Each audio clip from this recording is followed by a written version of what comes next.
যাই, suppose this is my DNA and these are the reads, right? So the whole DNA is covered by these reads. For example, the ACC, there is a read, and then CCT, there is a read, then CTG, there is a read, and so on. So we have got all the reads, right?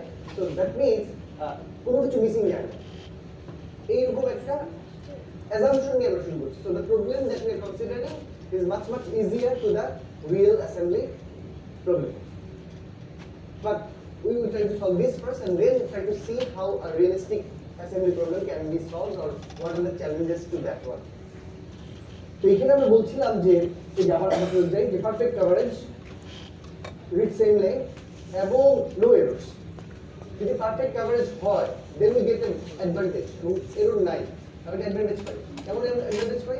Suppose আমরা একটা ছোট্ট জিনিস A C C জি, এখান থেকে দুইটা read বের হবে, তাই না? পারফেক্ট কভারেজের জন্য একটা রিড হবে এ সি সি আর একটা রিড হবে C C G.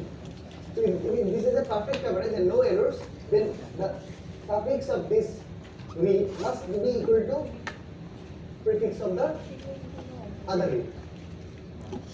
Which is overlapping information আমাদের একটা assumption ছিল, right?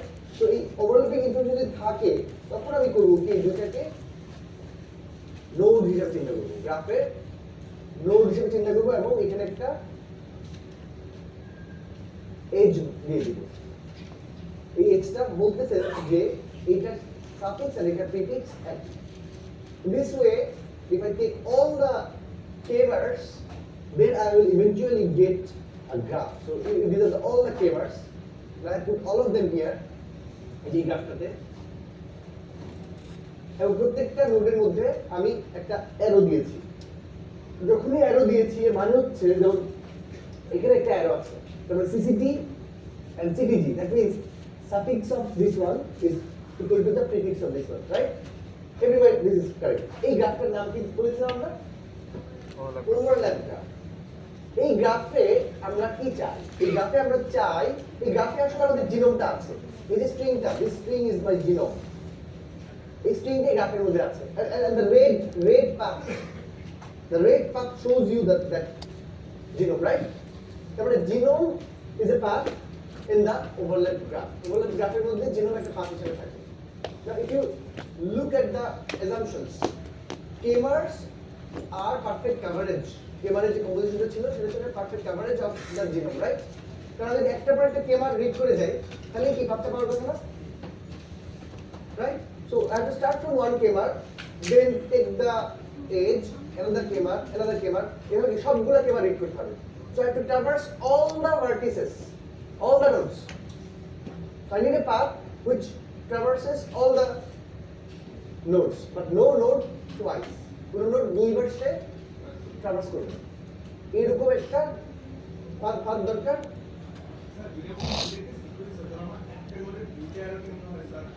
একটা নোডে দুইটা তো হতেই পারে, কারণ আমাদের শর্ত কি ছিল? আমাদের শর্ত ছিল যে যদি সাফিক্স আর প্রিফিক্স সমান হয় তাহলে আমরা এজ দিব, রাইট? হ্যাঁ, আমি তো জানি না যে আমি তো যদি অর্ডারটা জানতামই বাবা তাহলে তার জিনোমটার দরকার নাই খোঁজার. ট্রাভার্সিং থেকে হচ্ছে মানে গ্রাফের ডিএফএস ডিএফএস এর মধ্যে ট্রাভার্সিং করতে হবে মানে পুরো একবার করবে, কিন্তু DFS will not work here.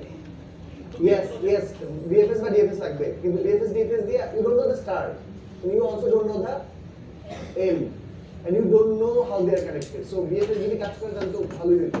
BFS is a good algorithm. এটা দেখি মুশকিলটা হচ্ছে তারপরে আসলে আমরা কি চাচ্ছি? আমরা চাচ্ছি স্টার্টও বের করা যাবে না.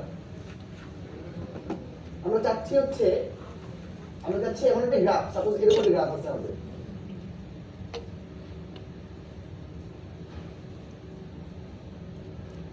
এই গ্রাফে আমরা একটা পাথ চাচ্ছি, যে পাথটা সবগুলো নোডকে কভার করবে কিন্তু পুরো নোডকে দুইবার ট্রাভার্স করবে না, এক্স্যাক্টলি একবার ট্রাভার্স করবে. তারপরে ধরেন এটা একটা পাথ হতে পারে, তাই না? আরো পাথ আছে, রাইট? আমি দেখে দিয়ে স্টার্ট করি, this maybe the path. But আমি অন্য জায়গা থেকে স্টার্ট করতাম, সে এটা হচ্ছে A B C D E, so my path is A B C D and E. But it could be other way around, right? তাই না? যেমন আমি এরকম লিখতে পারতাম A C D E D, এরকম লিখতে পারতাম, রাইট? আনরিলেটেড গ্রাফ যেটা আমরা লিখেছি। So there could be many paths. আবার পাথটা এত ছোট গ্রাফের ক্ষেত্রে যত সহজে আমি দেখতে পাচ্ছি, কিন্তু বড় গ্রাফ হলে it's not that easy. So এই প্রবলেমটার নাম হচ্ছে, এই গ্রাফটার নাম হচ্ছে overlap graph, and the path I am looking for is called Hamiltonian path. Hamiltonian path হচ্ছে এমন একটা path যে পাথটা কোন একটা নোড থেকে শুরু করে সবগুলি নোডকে ঘুরে আসবে, পুরো নোডকে দুইবার traverse করবে। And unfortunately, we don't know yet any algorithm that runs in polynomial time that can give you the correct solution to Hamiltonian path problem. Have you heard of the complexity class P and complexity class NP complete?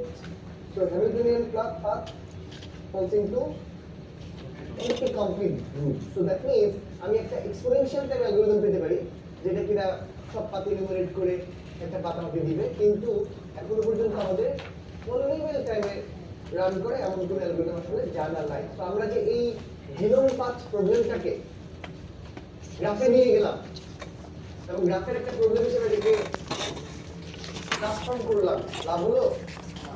লাভ হলো যে কি করলাম একটা problem. So we understood that graph করা যাবে, but maybe this graph will not help, right? So here is an example of that thing. So here is your genome path. So these were the reads there. এগুলো ছিল আমাদের read গুলো, এবং এই read গুলো আমরা খুব সহজে গ্রাফের মধ্যে নিয়ে আসতে পারি। তো এখানে তো obvious genome pathটা, তাই না? কিন্তু আমরা যদি ওই prefix suffix এর রুল অ্যাপ্লাই করি, prefix suffix এর রুল অ্যাপ্লাই করলে this will be my overlap graph. যদি এই গ্রাফে আসলে স্টার্টিং এবং এন্ড স্পষ্ট বোঝা যাচ্ছে, তাই না? স্টার্টিং এবং এন্ড এই গ্রাফে বোঝা যাচ্ছে। সব গ্রাফে কি স্টার্টিং বোঝা যাবে?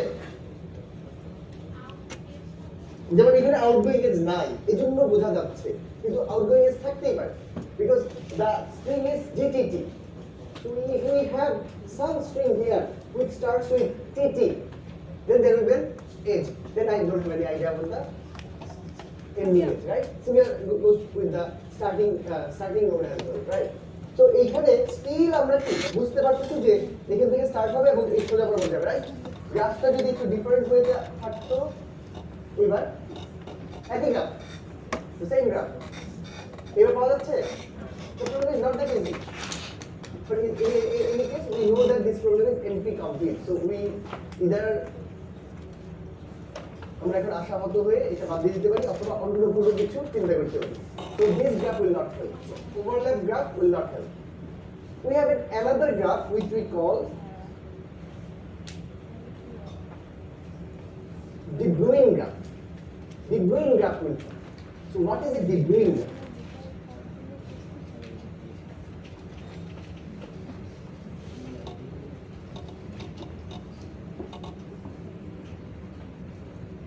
So De Bruijn graph says it's a different one from the overlap graphs. De Bruijn graph বলে, suppose I have a string like this, A, C, C, G, C, A, C. Again, we assume perfect coverage. Perfect coverage মানে হচ্ছে A, C, C, and then C, C, G, and then C, G, C, and then G, C, A, and then C, A, C. So these are the k-mers. Overlap graph কি করতো? একটা k-মান নিত, for example A, C, C, এবং C, C নিত, নিয়ে দেখতো যে একটা প্রিফিক্স একটা সাফিক্সের সাথে মিলে কিনা, মিলে কি ওদের মধ্যে একটা এজ চিন্তা করতো।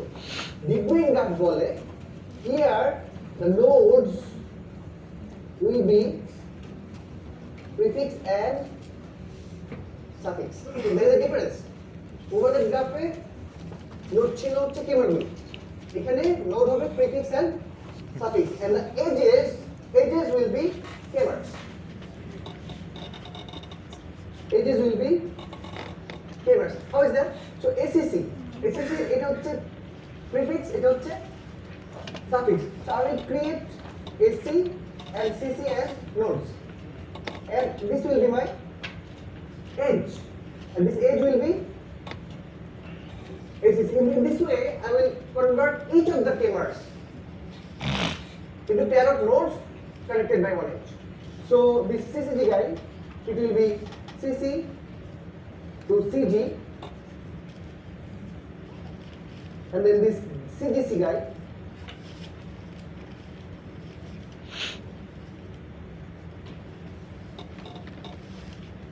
and a similar way DC to CA, CA to AC, sorry. So this is how the graph will be created. Sir বলেন স্যার। আমার জিসিসি থাকতে হলো ওটা কি সিসিসি মানে দুটো সিসিসি এর কানেক্টেড তো Yes, yes, yes. So now while I'm creating the graph, এটা জাস্ট হচ্ছে আমি প্রত্যেকটা কেমারকে কি নোডে আর এজে কনভার্ট করলাম আমি গ্রাফ তৈরি করতে হবে so these are the nodes of my graph. So now how many nodes do I have? I have AC here, I have CC here, I have CG here, I have GC here, I have CA here, তাই না? These are the prefix and suffixes. আর কিছু আছে? বুঝতে পারলেন? এই পাঁচটাই তো আছে। এখন আমি এজগুলো তৈরি করি একটা একটা করে এজ তৈরি করি তো প্রথম এজটা first edge is between AC to CC,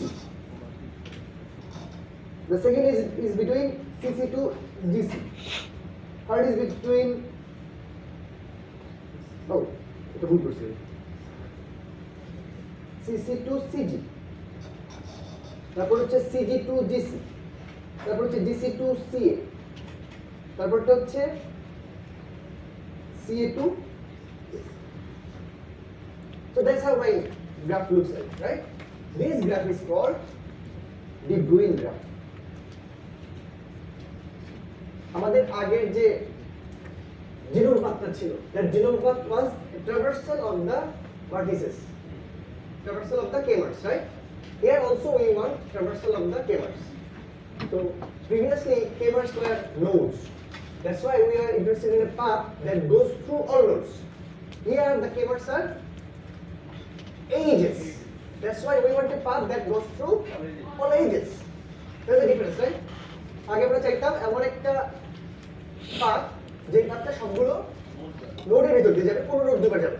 এখানে আমরা চাইবো সবগুলো এজের মধ্যে দিয়ে যাবে, কোনো এজ দুইবার যাবে না। সো এটা খুব একটা কঠিন কিছু না।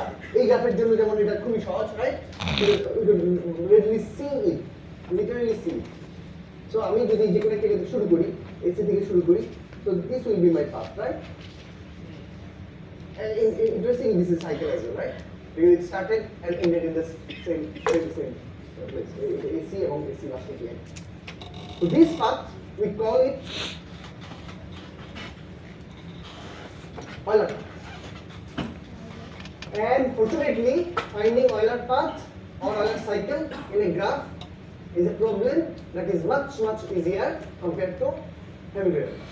Euler path is a polynomially solvable problem. We have an algorithm which can solve it very quickly. We'll see that in a moment. Sir আমার কি গ্যারান্টি আছে অলওয়েজ এরকম সুন্দর একটা সাইকেল দিবে আমাকে সাইকেল দিবে এরকম তো গ্যারান্টি নেই, পাথ দিবে এরকম একটা গ্যারান্টি আছে যদি পাথ দিবে গ্যারান্টি আছে যদি আমি ধরে নিই পারফেক্ট কভারেজ, নো এরর, যেগুলো আমরা অ্যাজাম্পশন করেছি, তাহলে অবশ্যই ডিপ গ্রিন গ্রাফ থাকবে। আর সব গ্রাফের মধ্যে কিন্তু অয়লার পাথ নাই।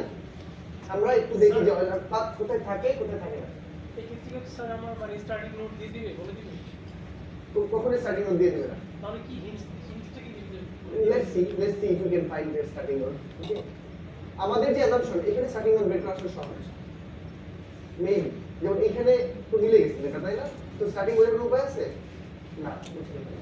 তো yeah that's a difficult question. আরেকটা কোশ্চেন আমি করি, সেটা হচ্ছে হ্যামিল্টনিয়ান পাথের ক্ষেত্রে কোশ্চেনটা করি। How many Hamiltonian paths do we have? একটা এক্সাম্পল দিচ্ছিলাম। কয়টা হ্যামিল্টনিয়ান পাথস? দুইটা, আরো বেশি। ওই স্টেজে আরো বেশি, আমি জাস্ট দুইটা এঁকেছিলাম, আরো বেশি না? So there might be non-unique Hamiltonian paths. So not all paths are my genome. Does it make sense to you? In case এই যে Euler path, এটাও কি multiple হতে পারে. So not all Euler paths are my genome. Only one of them is my genome. So that's another difficulty.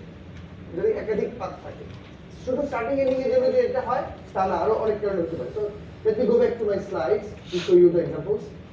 So the idea is that যেমন এখানে overlap গ্রাফের মধ্যেও দুইটা হ্যামিল্টনিয়ান পাথ দেখানো হয়েছে, বাট এর মধ্যে একটা আমার জিনোম পাথ। মাল্টিপল পার্সেন্ট কেমনে বুঝে এটাই আমরা যেরকম করতে হবে। বোঝার উপায় নেই। Alright, so আমরা যেটা করব, Hamilton path is a difficult one, that's why we go for debugging graphs. So debugging graph আইডিয়াটা হচ্ছে আমাদের প্রত্যেকটা স্কেমার এখন হচ্ছে এজ হয়ে যাবে এবং তার প্রিফিক্স এবং সাফিক্স এই দুটো হবে তার nodes, right? And then what we do, ওই যে একই রকমের যে নোডসগুলো এগুলো সব আমরা টপস করে দিই, জোড়া লাগিয়ে দিই, সাম্প্রতিক কাজে জোড়া লাগিয়ে শুরু করি, শেষ পর্যন্ত আমরা এরকম একটা গ্রাফ আসলে পেয়ে যাব, right? So we get a graph like this one. Now এই গ্রাফে অয়েলার পাথ কি হবে? এই গ্রাফে কি অয়েলার পাথ ইউনিক? না, কারণ আমি দেখে দিয়ে স্টার্ট করি, I go through here and then I go here. Now I have two options, নিচে যাওয়া যায় আবার কি উপরে যাওয়া যায়। নিচে গেলে এক ধরনের হবে, উপরে গেলে আরেক ধরনের হবে। So that will be not unique paths.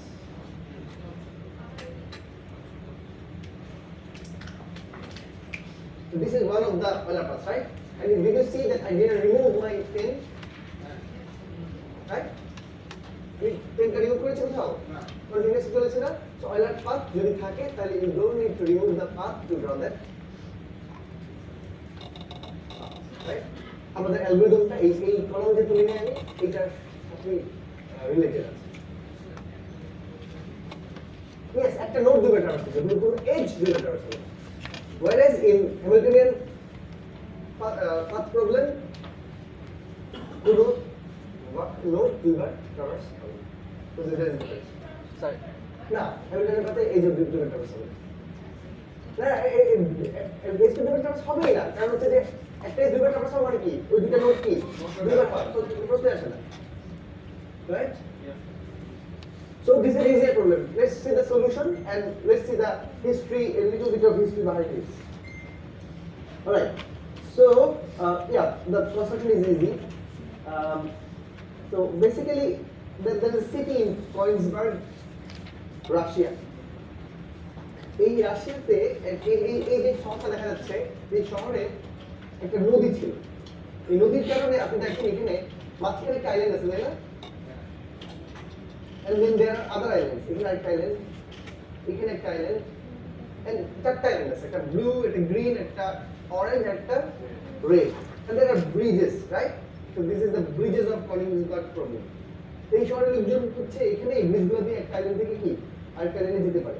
1 2 3 4 5 6 7 সাতটা ব্রিজ আছে।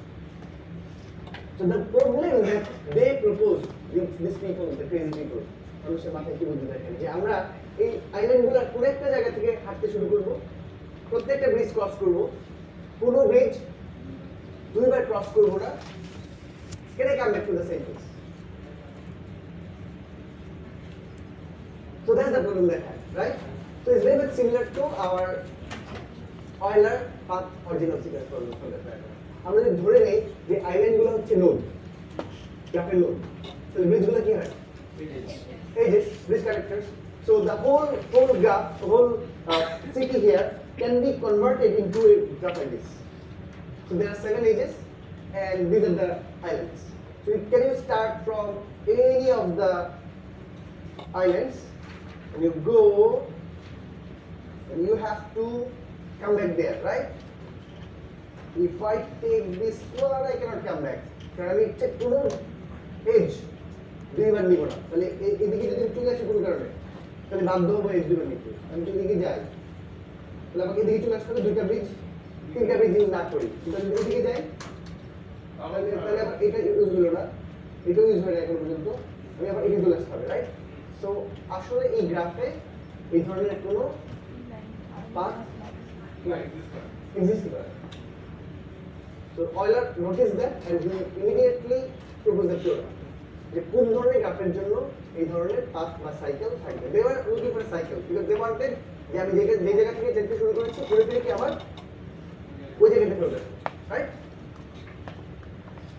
সো কোন একটা গ্রাফে থাকবে কি থাকবে না এটা ডিপেন্ড করে আসলে ওই গ্রাফটার উপরে। সো এই সাইকেল থেকে বলা হচ্ছে অয়েলারিয়ান সাইকেল, এবং যেই গ্রাফে এই ধরনের সাইকেল আছে সেই গ্রাফটাকে বলা হচ্ছে Eulerian graph. So it's Leonhard Euler, the mathematician, who actually solved the problem. Euler বলে যে একটা গ্রাফে একটা node can be balanced or not balanced. Balanced মানে হচ্ছে যদি কোনো একটা নোডে ইন ডিগ্রি আর আউট ডিগ্রি সেম হয়। ফর এক্সাম্পল এই নোডটা balanced, in degree out degree same. এই নোডটা balanced, in degree 2 or degree 2. In this particular graph, all the nodes are balanced. So this graph is a balanced. প্রত্যেকটা নোডের in degree out degree সমান। Every balance and strongly connected. Strongly connected মানে সবগুলি নোডের সাথে সবগুলি নোডের একটা পাথ আছে। যদি গ্রাফ এরকম হয়, ব্যালেন্সড হয় এবং strongly connected হয়, then this graph is polar. তারপরে এই গ্রাফে একটা polar path আছে। I don't go into the proof of this theorem. This proof you can find it in description book. But conceptually, if you start drawing, if you go through the edges, পুরো একটা নোডে আপনি একবার আসছেন মানে কি বেরোতে হবে। কেন বেরোতে হবে? কারণ in degree out degree সমান হবে। So that's why you can actually traverse the whole graph and you can traverse all of them. So that's the idea. আবার কিছু কিছু গ্রাফ আছে ব্যালেন্স না, যেমন এটা। এই গ্রাফে দেখা যাচ্ছে যে এই ব্লুটা এবং এই রেডটা এরা ব্যালেন্স না, রাইট? যেমন এখানে কি ইন ডিগ্রি হচ্ছে 2 আউট ডিগ্রি 1, তাহলে এখানে সাইকেল নাই, এখানে অয়লার সাইকেল হবে না। তবে এখানে একটা সুবিধা, যেটা হচ্ছে এই দুইটা নোডের স্পেশাল দুইটা নোড, বাকি সব কিন্তু ব্যালেন্স। এখানে ইন ডিগ্রি 2 আউট ডিগ্রি 1, আর এখানে out degree 2 in degree 1. So if I start from this blue, then probably I can get an Euler path, and that path may end to red. So this is nearly balanced. মাত্র দুইটা node আছে এরকম, এই দুইটা node হচ্ছে imbalanced এবং একটা in degree বেশি আর একটা আউট ডিগ্রি বেশি, and they differ by only one, right? একটা ওই যে এক বেশি, তাহলে মেবি এখান থেকে আমি একবার দুইবার বেরোতে পারবো, ব্লুটা থেকে দুইবার বেরোতে পারবো, আর রেড থেকে কি একবার দুবার ঢুকতে পারবে। সো একবার বেরোলে আবার ফেরত আসতে যাবে। So maybe I can get it path. But even in this case what I can do, আমি কিন্তু খুব সহজেই এইখানে কি আউট ডিগ্রি কম, তাই না? তাহলে আমি একটা এজ জোর করে যদি এখানে বসাই দিই তাহলে কি হবে? ব্যালেন্সড হয়ে যাবে। So this is called nearly balanced. যদি একটা এজ ইউজ করে এদেরকে ব্যালেন্স করে ফেলা যায়। এখন কিন্তু এটা ব্যালেন্স হয়ে গেল না?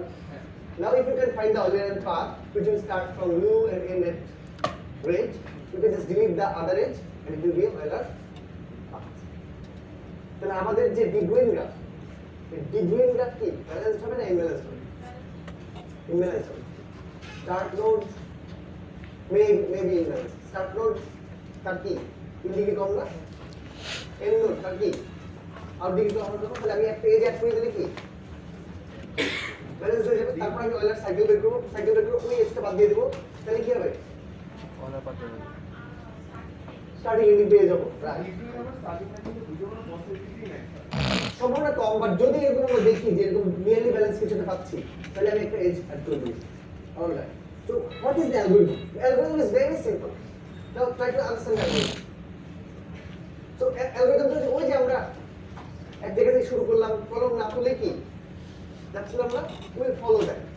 So if I start from here, okay যদি ছেড়ে দিই তাহলে ও কি করবে?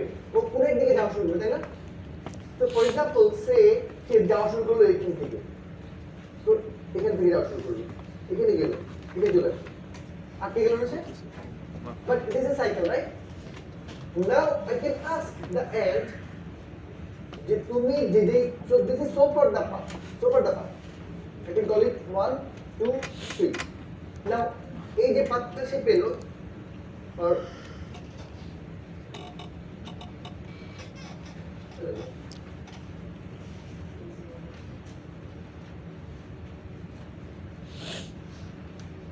I can call it, আমি এখানে 1 দিয়ে এখানে 2 দিয়ে এখানে 3. I can call it 1 2 3, right? 1 2 3 1. So my path is so far 1 2 3 and 1. Now আমাকে তো আবার এটা তো হয় নাই, সবগুলো এজ হয়েছে হয়নি। তো এখন আমি n কে জিজ্ঞেস করতে পারি তুমি তো 1 থেকে শুরু না করলেই পারতা, কারণ 1 থেকে শুরু করে 1 এ চলে আসছো, তাহলে তোমার যাওয়ার জায়গা নেই। বাট তোমার পাথের মধ্যে দুইটা এজ দুইটা নোড আরো আছে 2 and 3 এখান থেকে কি আরো বিভিন্ন জায়গায় যাওয়া যায় so why don't you start from any of these so এন্ডটা যদি 2 থেকে স্টার্ট করতো তাহলে 2 3 1 2 এখন যদি সে 1 এসে আটকায় তাহলে কি তার আর যাওয়ার জায়গা আছে না So first I will let the ant to traverse any of the edges.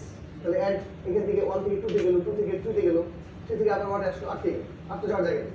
এবার আমি দেখবো যে তার যে অলরেডি ডিসকভার সাইকেল সেখানে আনইউজড কোনো এজ আছে কিনা কোন একটা নোড আছে তো তাহলে আমি অ্যান্টকে বলবো তুমি একটু সাইকেলটাকে রিশাফল করো রিশাফল করে ফেললো 2 থেকে স্টার্ট করলো তাহলে 2 3 1 2 একই সাইকেল দিবে right now I will ask the ant start again তাহলে সে কি করলো সে হচ্ছে প্রথমে 2 3 1 2 নাও from 2 there are unused edges right কোন দিকে unused edge এইদিকে তারপর সে কোথায় যেতে বাধ্য এইদিকে এদিকে যাওয়ার পর 3 তে যেতে বাধ্য কি এইদিকে তারপর যেতে বাধ্য কি এইদিকে তারপর এইদিকে কি কি পাচ্ছে গেল আমি আবার আবার কি এটা 4 বললাম এটা বললাম 5 এটা বললাম 6 তাহলে 2 3 1 2 তারপর সে কোথায় গেল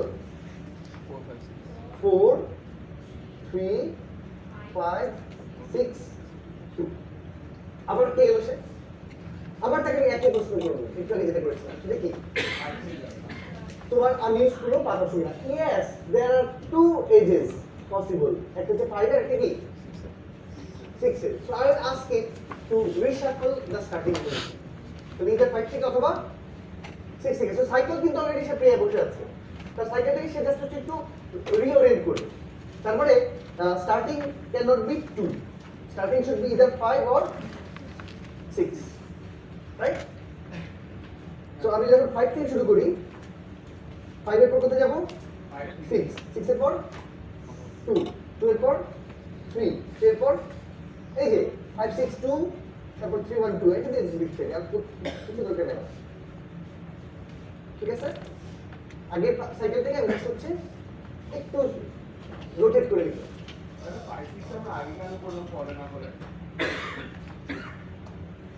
I have to either start from 5 or from 6 any of them 5 থেকে স্টার্ট করে 6 থেকে করলেও একই হবে 6 থেকে এরকম হবে 6 2 3 1 2 3 4 5 and then 6 5 6 লাগবে